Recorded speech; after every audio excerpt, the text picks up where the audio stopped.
મહત્વપૂર્ણ સમાચારથી બુલેટિનની શરૂઆત કરીએ। સૌરાષ્ટ્રની રાજનીતિને લઈને મોટા સમાચાર સામે આવ્યા છે। જયરાજસિંહ જાડેજા અને રાજુ સોલંકી વચ્ચે સમાધાન થયું છે। રાજુ સોલંકી અને ગણેશ જાડેજા વચ્ચે બબાલ થઈ હતી। ગણેશ જાડેજા પર અપહરણ અને માર્યાનો આક્ષેપ પણ હતો। કેસમાં ગણેશ જાડેજાને જેલમાં પણ જવું પડ્યું હતું। ત્યારે આજે દલિત સમાજના આગેવાનોની હાજરીમાં જ સમાધાન થયું છે। ખૂબ જ મોટો મુદ્દો હતો આ। ગણેશ જાડેજાએ જે વ્યક્તિને માર્યો હતો તે દલિત સમાજમાંથી આવે છે અને જ્યારે એ મારવામાં આવ્યો ત્યારે દલિત સમાજ એકઠો થયો હતો અને ત્યારબાદ હવે અત્યારે એ સમાચાર સામે આવી રહ્યા છે કે બંને વચ્ચે સમાધાન થયું છે। કે સમગ્ર પ્રકરણ જ્યારે બન્યું ત્યારે સામાન્ય ઉગ્ર બોલાચાલીનો મામલો હતો।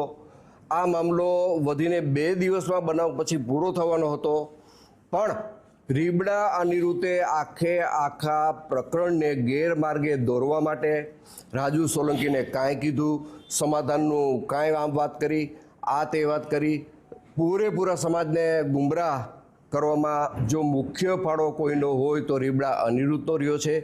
લડાઈ ગોંડલ 20 રીબડાની હતી। આમાં દલિત સમાજને કાંઈ લેવા દેવા નહોતું, પણ દલિત સમાજને ક્યાંક ને ક્યાંક દલિત સમાજના 2-3 રાજકોટ જિલ્લાના આગેવાન, 2-3 જુનાગઢ જિલ્લાના આગેવાન આખા સમાજને ગેરમાર્ગે દોર્યો। મારો સમાજ નિર્દોષ છે, મારા સમાજનામાં ક્યાંય દોષ નથી। સમાજે મને મદદ કરી છે, એ બદલ સમાજનો હું આભારી છું। પણ સમાજના 2-4 આગેવાન, જુનાગઢ જિલ્લાના ને 2-4 આગેવાન રાજકોટ જિલ્લાના જે સમાજને ગેરમાર્ગે દોર્યો છે, સમાજને હાથ જોડીને વિનંતી છે કે આવા આગેવાનોની વાતોમાં ના આવતા। અને મારે પૂછવું જોઈએ સમાજને, પણ જ્યારે મને સમાજે મદદ કરી હોય તો મારે 100% પૂછવું જોઈએ। કોઈ સમાજના માણસ 1 કિલો તેલ મારે ઘેરે કે 1 કિલો બાજરો આપી ગયા હોય તો મને કે અમે 1 કિલો બાજરો કે 10 રૂપિયા રાજુભાઈને ઘેરે કે એના પરિવાર